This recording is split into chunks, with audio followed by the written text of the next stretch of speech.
안녕하세요. 사연을 즐겨 듣는 60대 남성입니다.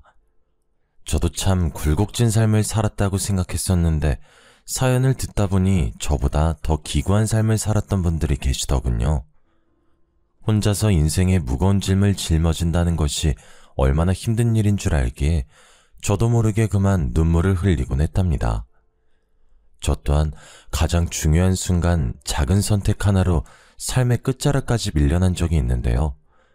거친 바늘길을 걸어오며 느낀 것은 순간의 작은 행동 하나가 인생을 통째로 바꿀 수도 있다는 거였네요. 저는 태어날 때부터 참 불행한 아이였습니다.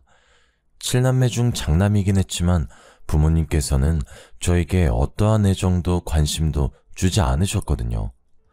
제 기억 속 어머니께서는 한 번도 저를 제대로 안아주지 않으셨는데요. 그 이유가 참 기가 막히더군요. 아버지께서 저의 이름 단자를 받으러 간 날 무당은 제가 평생 재수없는 아이라고 했기 때문이었습니다. 고작 그런 이유로 자신이 배 아파 낳은 아이를 냉대하다니 저는 이해할 수 없었고요. 부모님은 제가 공부를 못하는 것도 유난히 마른 것도 다 재수가 없기 때문이라고 말하셨죠. 하지만 제가 부모님께 이런 냉대를 받았다고 동생들을 미워하거나 학대한 것은 아니었어요. 동생들은 그래도 형이고 오빠라고 저를 살뜰히 챙겨주었거든요. 동생들은 아궁이에서 고구마를 구울 때면 어머니 몰래 저에게 고구마를 가져다 주고 소학교에서 빵을 받아올 때면 반을 나눠주었습니다. 못난 장남이었지만 저를 생각해주는 동생들 덕분에 저는 부모님의 모진 말들을 견딜 수 있었네요. 부모님께서는 제가 중학교를 졸업하던 날 고등학교 진학은 꿈도 꾸지 말라며 으름장을 놓으셨어요. 비싼 학비 축내지나 말고 과수원 일손이나 도우라고 했는데요. 그러면서 자신들이 죽거든 과수원을 열심히 꾸려 동생들의 학비와 결혼자금을 대주라고 하셨죠. 그게 바로 재수없는 살을 풀 수 있는 유일한 방법이라면서요. 저는 부모님의 말씀을 아주 잘 따랐어요.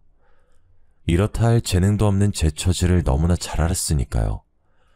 동생들은 저를 걱정했지만 의외로 과수원의 일은 제 적성에 잘 맞았습니다. 한 곳에 앉아 집중을 해야 하는 공부와는 다르게 여기저기 돌아다니며 일을 할 수 있었거든요. 부모님의 일손을 도우며 항상 생각했죠.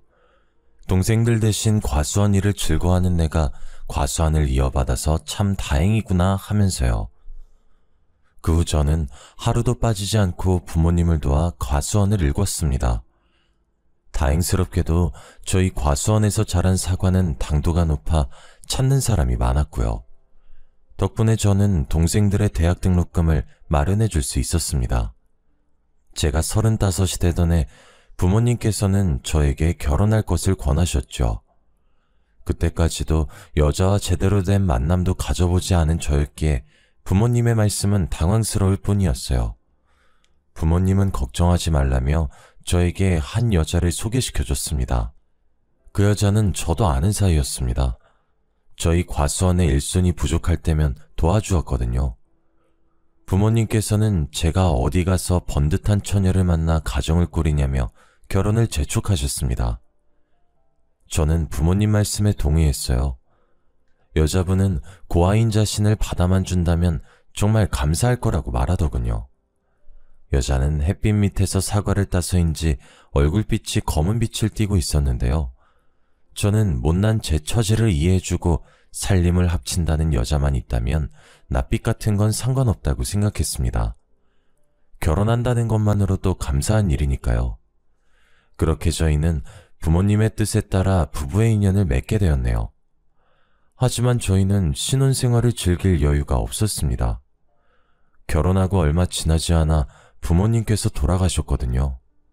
갑작스러운 부모님의 변고에 눈물조차 나오지 않았죠. 저보다는 아직 어린 동생들이 걱정이었고요. 저는 슬퍼하는 동생들을 위로한 후 장례를 마쳤습니다. 그 후로는 과수원을 이어받아 열심히 사과를 수확했어요. 아내는 상심한 저의 옆을 낮이고 밤이고 지키며 위로해 주었어요. 저는 아내의 위로에 큰 힘이 났고요. 아내는 자신 또한 부모님이 일찍 돌아가셔 부모를 잃은 슬픔을 잘 안다고 했습니다.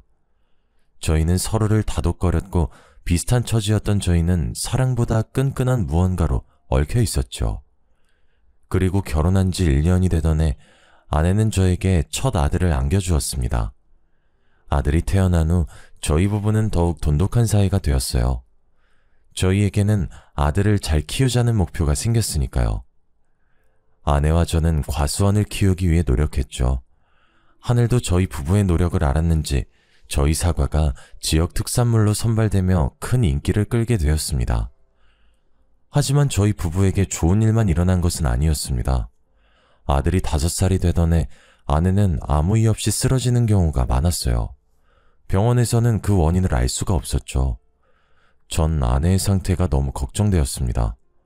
한편으로는 저같이 못난 놈을 만나서 고생을 하는 것 같았거든요. 점점 뼈마디가 보이는 아내를 볼 때마다 미안한 마음이 들었죠.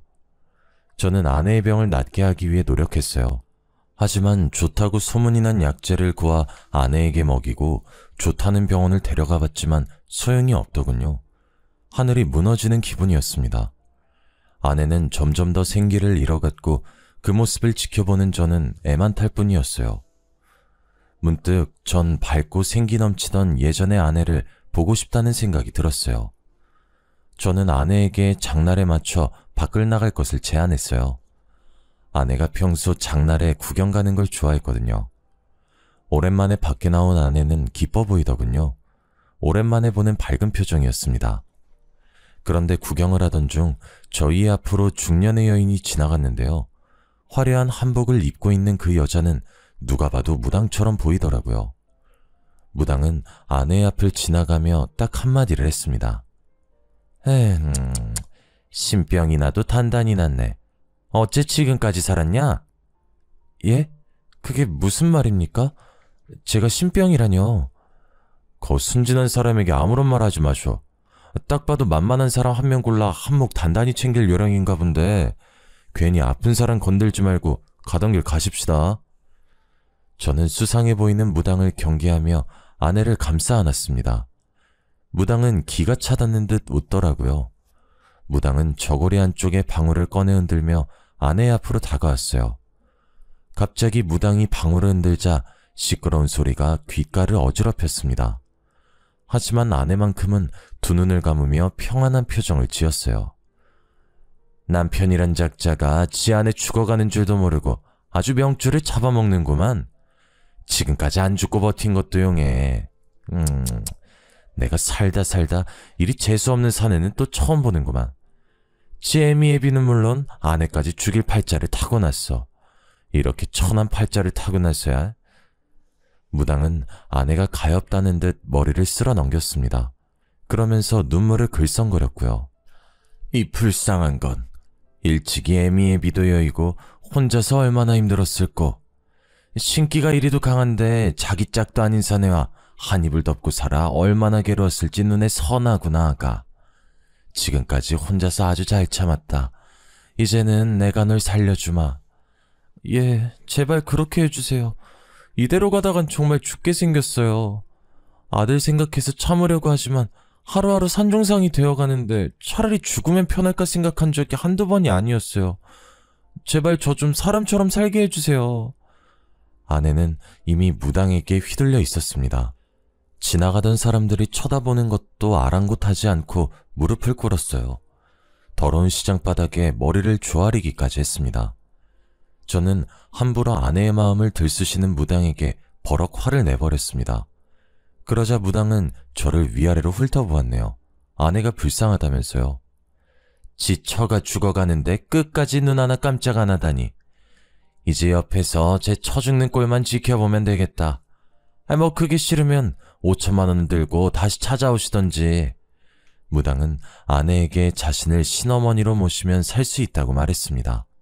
아내는 금방이라도 따라 나갈 듯 굴더라고요. 저는 열심히 아내를 붙잡았어요. 그러자 아내는 발악을 하며 저항했죠. 온갖 설득 끝에 간신히 아내를 집으로 데려올 수 있었네요. 아내는 집으로 온 후부터 계속해서 저를 원망했습니다. 제가 고생만 한 자신을 죽이려고 난리라면서요. 그러면서 당장 5천만 원을 내놓으라고 하더군요. 숨이 턱 막혔습니다. 5천만 원이라니 너무나 큰 돈이었어요. 아내는 당장 무당에게 가야 한다며 악을 썼는데요. 물론 5천만 원이 큰 돈이긴 했지만 제가 돈 때문에 아내를 말리는 것은 아니었어요. 사실 제가 아내를 말리는 데는 다 그만한 이유가 있었네요. 부모 없이 시골에서만 자란 아내는 세상 물정이 약했거든요. 사람을 쉽게 믿는 아내는 못된 마음을 먹는 사람에게 표적이 되기 좋았고요. 한 번은 다단계에 휘말려 전 재산을 날릴 뻔한 적도 있었습니다. 전 아내에게 정말 신병이 맞다면 다른 무당을 찾아가 보자 설득했어요. 하지만 아내는 그 무당이 아니면 안 된다며 고집을 부렸죠. 더 말리려 했지만 아내는 급기야 주방에서 날카로운 걸 들고 오더니 손목을 긁었지요. 이렇게 사느니 차라리 그냥 죽겠다면서요. 곧바로 응급실에 갔지만 아내는 치료를 거부하며 난동을 부렸어요. 처음 있는 아내의 강한 반항에 속이 바싹바싹 타들어갔습니다. 이대로 가다간 아내가 정말 죽을 것 같았거든요. 저는 하는 수 없이 수소문 끝에 무당을 찾아내고 그 손에 5천만 원을 넘겨주었습니다. 그 후 아내는 무당을 신어머니로 모셨죠. 말이 좋아 신딸이지 허드렛 일을 하는 일꾼이나 다름이 없었어요. 아내는 여기저기 무당에게 불려다니며 구판을 정리하고 운전을 하며 종노릇을 했습니다. 아내가 무당을 찾아간 후 전 아내의 얼굴을 보는 날이 없었네요. 물론 어린 아들도 마찬가지였어요. 아내는 항상 녹초가 되어 집에 왔기에 전 과수원의 일을 혼자 할 수밖에 없었고요. 하지만 두 명 하던 일을 혼자 하려니 힘이 붙였습니다. 그렇다고 힘들어하는 아내를 시킬 순 없었죠. 저는 어쩔 수 없이 허리띠를 줄라매고 일할 사람을 구하기 시작했습니다. 다행히 마을 사람들의 도움으로 빠르게 일손을 구할 수 있었어요. 같이 일하게 된 아주머니들은 다들 착하고 손도 빠르셨는데요. 그 덕에 수월하게 일할 수 있었죠. 제 사정을 딱하게 생각하신 아주머니들은 손수 반찬도 가져다 주시며 정말 감사한 은혜를 베풀어 주셨거든요. 저는 감사한 마음에 품삯을 좀 더 챙겨드리기도 했습니다. 하지만 저의 근심이 다 사라진 것은 아니었어요. 아직 어린 아들이 집에 혼자 있었으니까요. 언제나 아들을 챙기던 아내는 무당과 가깝게 지낸 후부터 아들에게 냉랭하게 대했거든요. 전 그 모습을 볼 때마다 마음이 아팠습니다. 어린 아들이 혹 갑자기 변한 어머니로 인해 마음에 큰 상처를 받진 않을까 걱정도 되었고요. 저는 결국 회사를 그만둔 둘째 여동생에게 사정을 말했습니다. 여동생은 한동안 자신이 아들을 봐주겠다며 흔쾌히 말을 하더군요. 그 후 여동생은 서울에서 내려와 아들을 보살펴 주었네요.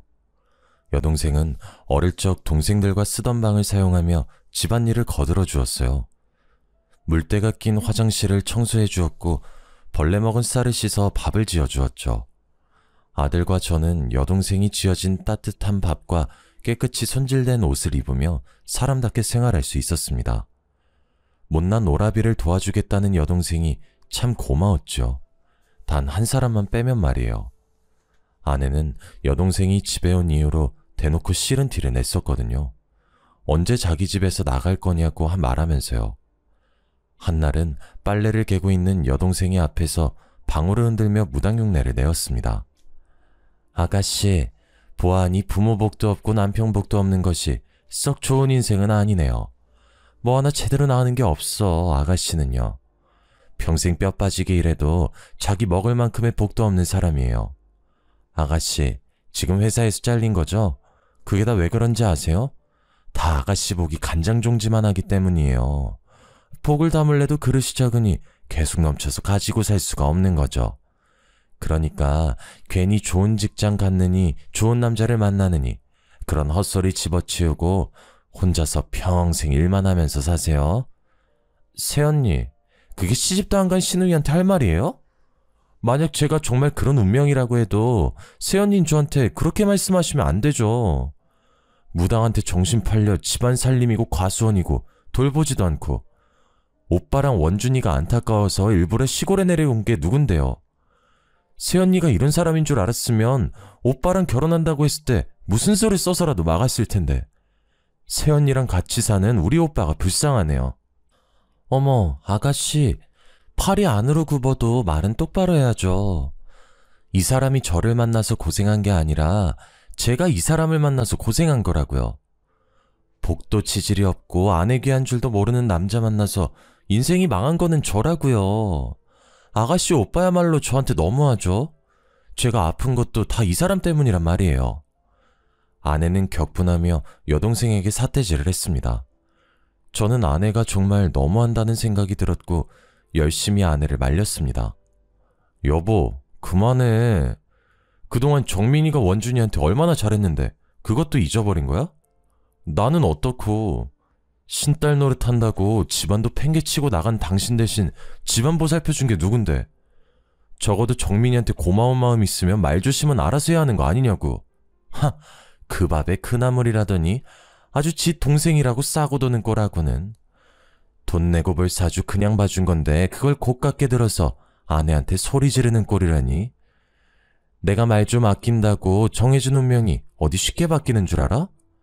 진작에 신엄마 말을 들었어야 되는데 뭐가 좋다고 이런 집구석에 붙어서 살아왔었는지 과거로 돌아갈 수 있었으면 좋겠어. 당신 같은 인간이랑 안 엮이게. 과수원 물려준다는 당신 부모 말에 홀랑 넘어가 시집간 내가 한심한 년이지. 쥐뿔도 없으면서 동생들만 줄줄이 굴비마냥 달고 있는 줄 누가 알았겠냐고. 그나마 원준이 때문에 버티고 살았는데 이제 그럴 필요도 없겠어. 애비 사주가 그 모양인데 자식이라고 벌 수 있겠냐고. 평생 칼자루 잡고 휘두르는 아들 뭐가 이쁘다고 그동안 끼고 돌았는지. 어머, 오빠, 새언니 말하는 거 들었어? 진짜 미쳤나봐. 저게 사람이야? 새언니, 진짜 사람 탈을 쓰고 어쩜 그런 막말을 할 수가 있어요? 짐승도 키워준 은혜는 안다고 하는데 솔직히 새언니가 우리 오빠랑 결혼 안 했으면 지금 이만큼이라도 살 수 있었을 것 같아요? 아마 지금도 단칸방 월세나 내면서 하루 벌어 하루 먹고 살았겠죠. 누구 운명 운운하기 전에 자기 인생부터 좀 돌아보라고요. 아내와 여동생의 싸움은 몸싸움으로 번져나갔습니다. 저는 두 사람의 싸움을 말렸는데 화가 잔뜩 난 여동생이 당장 이혼하라며 난리를 피우더군요. 아내는 오히려 자신이 먼저 나갈 거라며 옷장을 열어 옷가지를 꺼내기 시작했어요. 방 안에 있던 어린 아들은 그 광경을 목격한 후 펑펑 눈물을 흘렸습니다. 전 어린 아들을 보며 아내에게 무릎을 꿇었네요. 어린 아들에게는 엄마가 필요하니까요. 여동생은 경악하며 지금이라도 이혼하라며 난리였지만 저는 끝까지 앉아 아내에게 싹싹 빌었습니다. 그러자 아내는 재수없는 여동생을 내보내면 생각해보겠다고 하더군요. 저는 어쩔 수 없이 여동생에게 미안하다 사과하며 다시 서울로 올라가라고 말했어요. 그러자 여동생은 저더러 바보라고 말하면서 정신 나간 여자가 뭐가 좋다고 감싸냐고 했네요. 저는 그런 여동생에게 미안하다고 말하면서 돈 봉투를 내밀었죠. 그동안 고마웠다면서요. 그 후 저는 전보다 훨씬 바빠졌습니다. 여동생이 도와주던 집안일을 제가 도맡아 했거든요. 안에서는 집안일, 바깥에서는 과수원 일을 하니 몸이 나만하질 않았어요. 베개에 머리만 대면 자는 수준이었으니까요. 하지만 그럴 때마다 힘이 된 것은 아들의 미소였습니다. 아들은 유치원에 갔다 올 때면 퇴근한 저를 앉혀놓고 자신이 배운 한글을 읽어내렸거든요. 아들은 저와 다르게 참 총명한 아이였죠. 유치원에서 배운 것만으로도 한글을 깨우치고 숫자 놀이를 했으니까요. 저는 아들을 보며 공부머리가 저를 닮지 않아 참 다행이라고 생각했습니다. 아내는 아들이 칼이나 휘두를 천한팔자라고 했지만 전 상관없었어요.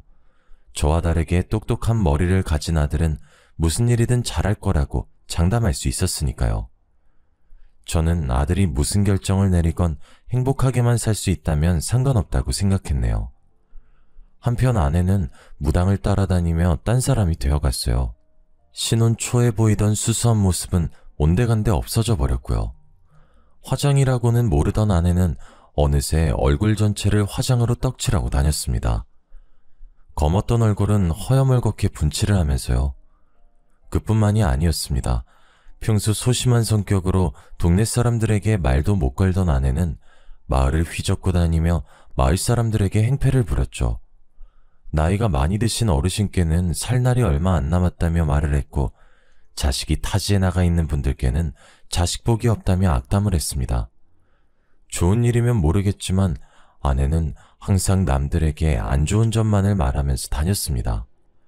마을에서 아내에 대한 인식은 날이 갈수록 나빠만 졌어요. 저만 보면 아내가 이상해졌다며 한마디씩 거들 정도로 말이에요. 고심 끝에 저는 아내에게 조심스럽게 이야기를 꺼냈습니다. 당신 신엄마 따라다니면서 배우는 건 좋지만 마을 사람들한테는 그냥 아무 말 하지 마. 생각해봐. 세상에 자기 빨리 죽고 복 없다는 걸 듣고 싶어하는 사람이 어디 있겠어? 만약 보인다면 그저 그러려니 하면서 넘어가. 우리 앞으로도 계속 이 마을에서 살 텐데 마을 사람들이랑 잘못 얽혀서 좋을 게 없잖아. 안 그래? 당신 설마 내가 사기라도 친다는 거야? 그렇게 보이고 그렇게 입 밖으로 튀어나오는 걸 나더러 어쩌라고. 그리고 자기들 팔자 안 좋은 게 내 탓이야? 지들이 그렇게 타고난 걸 가지고 뭐 어쩌라고. 나보고 억지로 거짓말이라도 하면서 노인네들 비위라도 맞추는 거야 뭐야? 내가 이러려고 신엄마 밑에서 신딸 노릇하면서 고생하는 줄 알아? 그런 말이 아니잖아.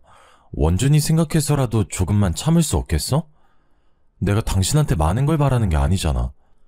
무당한테 가서 신딸 노릇을 해도 좋고 집안 살림을 안 해도 좋아.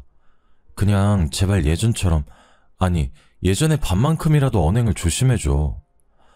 내가 왜 예전처럼 행동해야 되는데? 전처럼 살 바엔 그냥 혀 깨물고 죽는 게 나아. 당신한텐 아무 말도 못하고 그저 시키는 대로만 행동했던 예전에 내가 좋겠지만 난 난이야. 당신이 팔자만 좋았어 봐. 내가 이렇게까지 됐나. 이제야 확신이 섰어. 내가 있을 곳은 여기가 아니야. 저는 아내의 말에 깜짝 놀랐습니다. 아내는 곧 떠날 사람처럼 마음을 정리한 것 같았거든요. 저는 당황하면서 그게 무슨 말이냐고 물었어요. 그러자 아내는 되려 저를 손가락질하며 이렇게 말하더군요. 더 이상은 말년에 쪽박차게 생긴 당신이랑 같이 못 살겠다고. 조금이라도 젊을 때 떠나는 게 맞아. 당신이랑 같이 있으면 늙음하게 쪽박찬 당신 옆에서 비닐 천막보다도 못한 집에서 개고생할 테니까. 난 그러기 싫어. 어려서 부모 잃고 한평생 고생만 하다 살았어. 그런데 늙어서까지 당신 옆에서 눈 감을 때까지 고생만 하라고? 그렇게는 못 살지. 아니, 안 살 거야. 저에게 소리친 아내는 곧장 집을 나갔습니다. 당황한 저는 아내의 뒤를 따라갔어요. 곧바로 아내의 뒤를 밟았지만 날이 어두워서인지 아내의 행적을 찾을 수가 없었어요. 저는 그런 아내가 걱정돼 계속해서 마을을 돌아다니면서 아내를 찾았죠.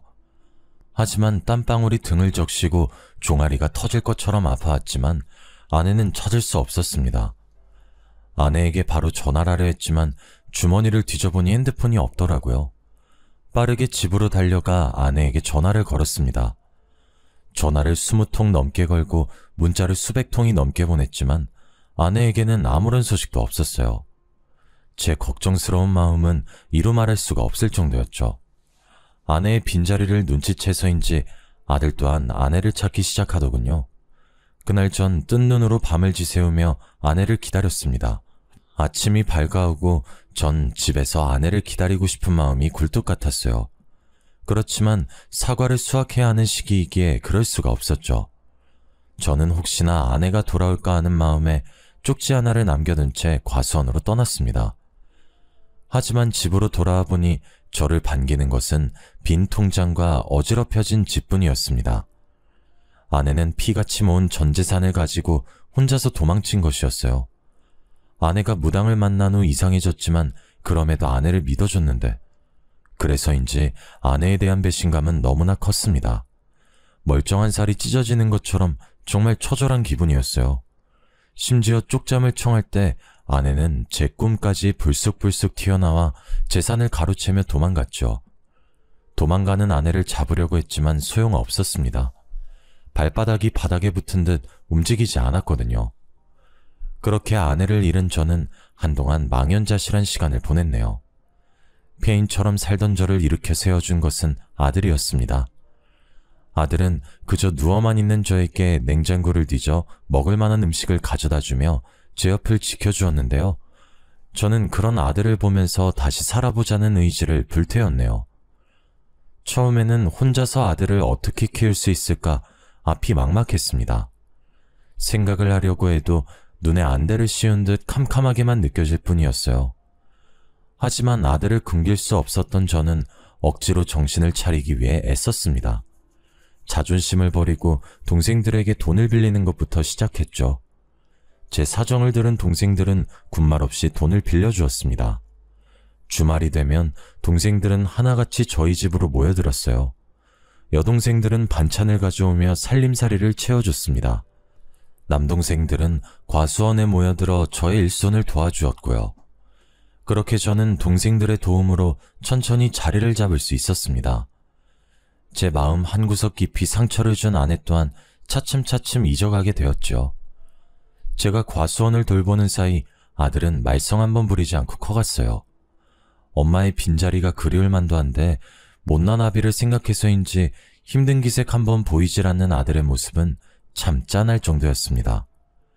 그럼에도 아들은 늘 스스로 노력해 매번 전교 1등 성적표를 쥐어주면서 절 기쁘게 해주었네요.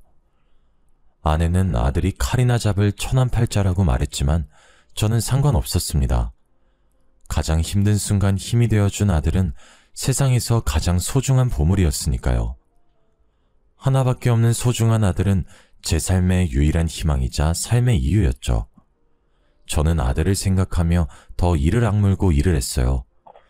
결국 전 농약 없이 당도 높은 사과를 만들어냈고 저희 과수원 사과는 입소문을 타고 점점 유명해졌습니다. 그러던 중 대기업 소속 식품회사에 다니던 동생은 저희 과수원의 사과로 사과 주스를 만들자고 사업을 제안했어요. 농약 없이 당도 높은 사과로 주스를 만든다면 대박이 날 거라면서요. 처음에는 동생의 제안을 거절하려 했지만 동생은 이렇게 말하더군요. 평생 시골 과수원에서 썩느니 한번 도전해보는 게 어떠냐고요. 결국 저는 새로운 것에 도전하기로 마음을 먹었습니다.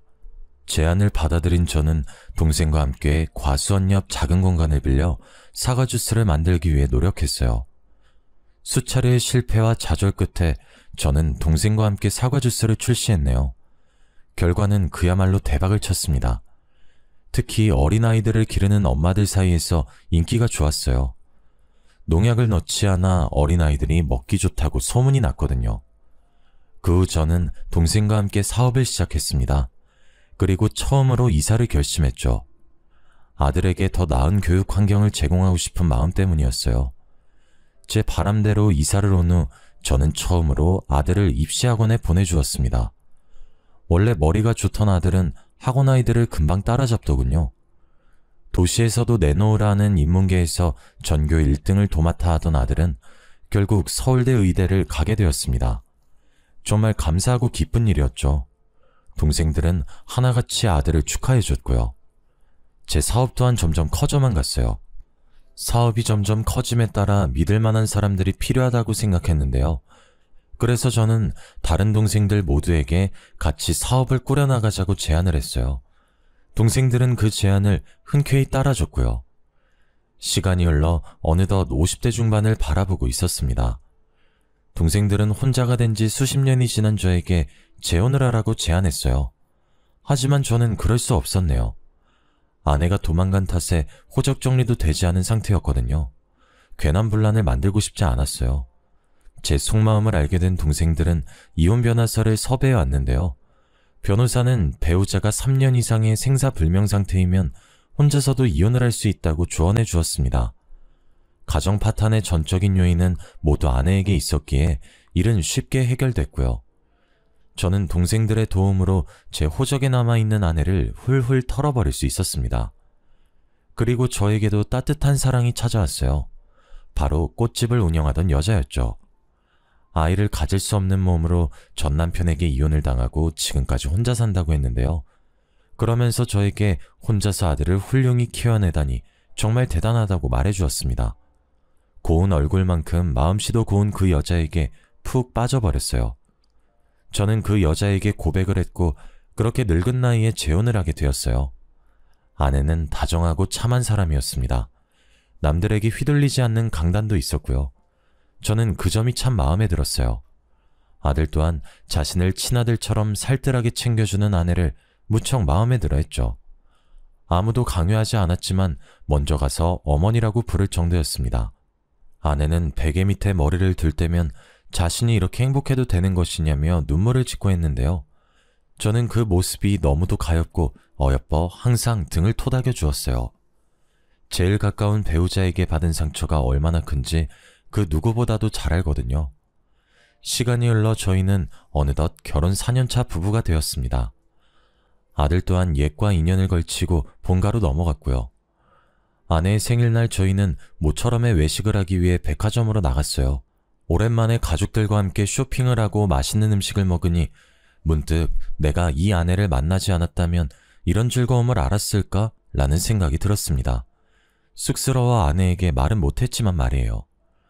밤이 되고 백화점 폐점 시간이 다가왔습니다. 저희도 집으로 갈 채비를 하였고요. 그런데 백화점에서 얼마 떨어지지 않은 곳에서 풀빵을 파는 노파가 있더군요.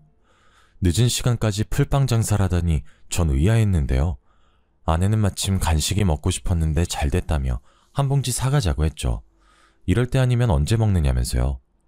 날씨가 더웠기에 저는 차 안에 에어컨을 틀어두고 아들과 둘이 풀빵을 사기 위해 나왔습니다.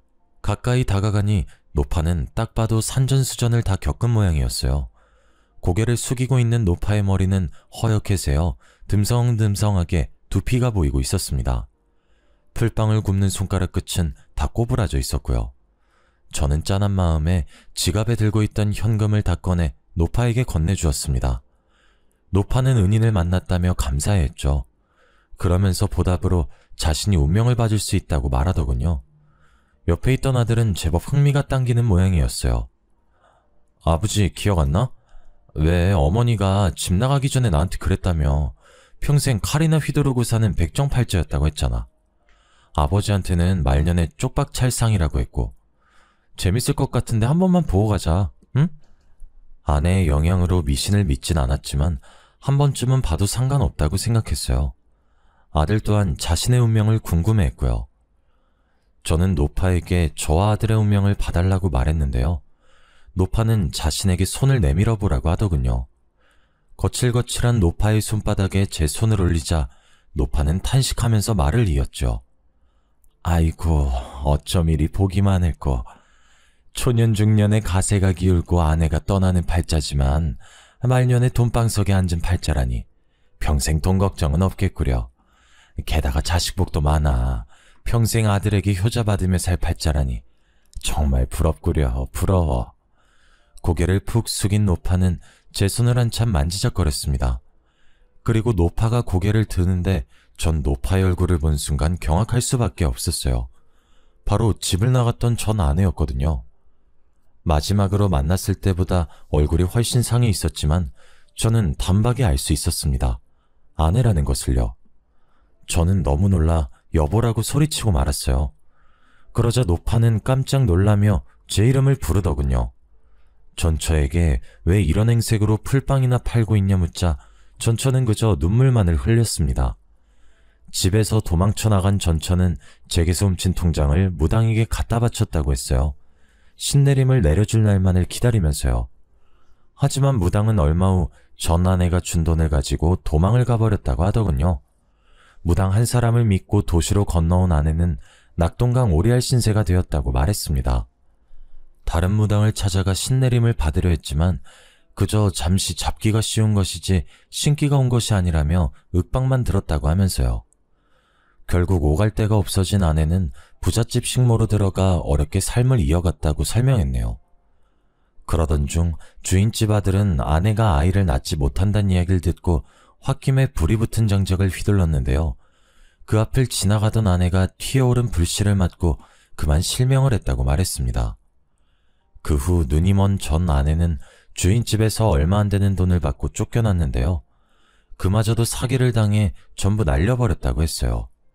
실명으로 눈앞이 안 보여도 신기하게 다른 사람의 손을 잡으면 얼추 그 사람의 흘러가는 인생 정도는 알 수 있게 되었다며 눈물을 글썽이더군요. 그 재주로 풀빵 장사를 하면서 간간히 사주를 봐주며 살았던 것이죠.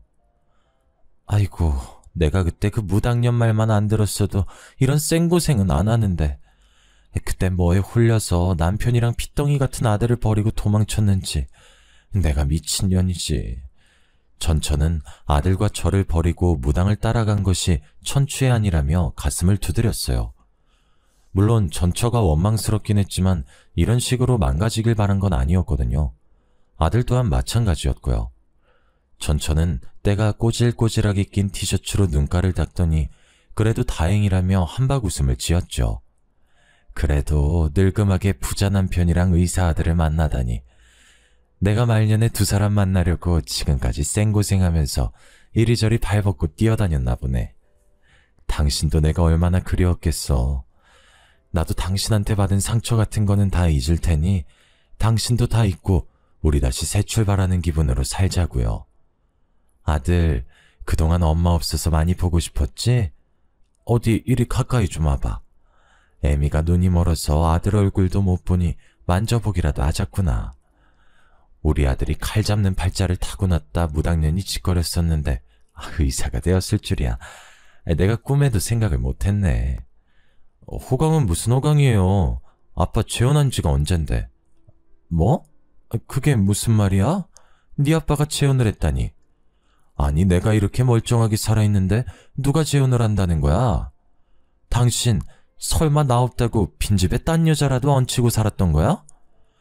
당신 마누라는 거지처럼 여기저기 떠돌아다니면서 손가락 꼬부라지도록 일만 하면서 살았는데 당신이 나한테 어떻게 그럴 수가 있어? 그래도 명색에 내가 아는데 끝까지 기다렸어야지. 그럼 아빠는 도망간 마누라 죽었는지 살았는지도 모르는데 그냥 기다리면서 평생 혼자 지내야 된단 말씀이에요? 먼저 남편하고 아들 버리고 간 게 누군데 이러세요. 저희 아빠가 왜 그런 호의를 베풀어야죠? 저요, 이날 이때까지 살면서 엄마한테 밥 얻어먹은 일이 기억이 손에 꼽아요.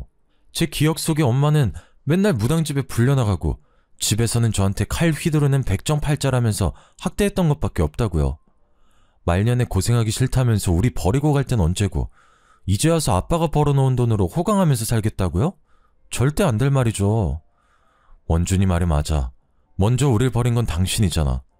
당신 나가고 우리가 얼마나 힘들게 살았는 줄 알아? 혹시라도 도망 나갔던 당신이 우리 생각나 돌아올까 몇십 년 동안 이사도 안 가고 그 시골집에서 기다렸어. 나는 꿈에서도 도망가는 당신 붙잡으려고 안간힘을 썼고 근데 다 부질없는 짓이더라. 당신은 끝까지 안 왔거든. 원준이랑 내 마음속에 당신은 이미 죽은 존재야. 당신이 사람답게 살게 돕긴 하겠지만 이전처럼 우리 세 식구 같이 사는 일은 없어. 제 말에 전처는 땅을 치면서 후회하는 듯 했어요. 자신의 인생이 너무 한탄스럽다면서요. 그리고 뒤이어 아내가 차에서 나오더군요. 오랫동안 오지 않은 저희가 걱정되었던 모양이었죠. 아내는 전처를 보더니 깜짝 놀라며 김씨네에서 일하던 식모가 맞냐고 물었어요. 세상에, 여기서 만날 줄이야. 나 기억 안 나요? 왜, 나랑 같이 살았었잖아요, 김씨네에서. 나 그 집 며느리였는데. 그때 내 사주 봐줬던 걸로 기억하는데 맞죠? 나한테 애도 못 낳고 남편한테 소박 맞아서 쫓겨날 팔자라고 했잖아요. 그때는 그 말이 참 기분 나빴는데 지금 생각하니까 맞는 말이었어요. 애 못 낳는다고 쫓겨난 건 사실이니까. 그래도 다행이지 뭐예요. 말년에 이렇게 멋진 남편이랑 든든한 아들까지 생겼으니 말이에요. 생각지도 못한 아내와 전처의 인연에 저희는 말을 잇지 못했습니다. 전처는 하염없이 울기만 했고요. 그런 모습이 불쌍했는지 아내는 자신의 힘이 닿는 데까지 도움을 주고 싶다고 말하더군요. 그 후 전처는 아들의 도움을 받아 대학병원에 갔습니다. 실명한 눈을 되살릴 수 있는지 보려고요. 하지만 검사 결과 전처의 눈은 완전히 실명 상태였어요. 손가락 또한 너무 많이 써서인지 관절염이 이미 진행된 상황이었죠. 전처의 몸은 수십 년의 세월을 증명해주듯 망가질 대로 망가져 있었습니다. 결국 일상생활을 할 수 없었던 전처는 요양원으로만 가야만 했어요. 과거에 저를 버리고 떠나간 전처를 고급 요양원에 보내줬습니다. 아내는 계속해서 전처가 불쌍하다며 짠하게 말하길래 모든 사실을 털어놓기로 결심했습니다. 제 과거를 알게 된 아내가 떠날까봐 두렵긴 했지만 언제까지 비밀로 하고 살 순 없는 노릇이었으니까요. 모든 사실을 털어놓자 아내는 저를 이해해 주었습니다. 그러면서 우리의 인연이 생각지도 못하게 얽혀 있었다고 말했어요. 아내는 평생 고생만 하면서 살았던 사람이 부족하지 않게 지원해주라며 오히려 전철을 더 챙겨주었죠. 저는 아내의 고운 마음씨에 감동하고 말았습니다. 그 후 아내를 설득해 한 달에 한 번씩 전철을 보러 가게 되었어요. 애석하게도 전철은 아직도 그놈의 복타령을 하면서 신세 한탄을 풀어놓기만 하더라고요. 평생 고생만 하다가 못된 사람에게 걸려 망가진 전철을 볼 때마다 참 마음이 아파옵니다. 제가 하는 조언을 조금만 들었더라면 이렇게까지 비극으로 치닫진 않았을 텐데 참 가슴이 아려오곤 하네요. 하지만 전처와 저는 이미 끝난 인연이기에 그 이상 도와주는 건 안 될 말이겠죠. 어떤 사람들은 사람은 정해진 복대로 사는 것이라고 말하는데요. 저는 그렇게 생각하지 않습니다. 사람은 노력과 기회로 나아가고 또 그걸 토대로 성장해 나아가는 거니까요. 사연을 들으시는 여러분께서도 꼭 주어진 기회를 놓치지 말고 자신이 원하는 방향의 삶을 사시길 바랍니다. 운명은 스스로 개척해 나아가는 거니까요. 길었던 제 사연 들어주셔서 감사합니다.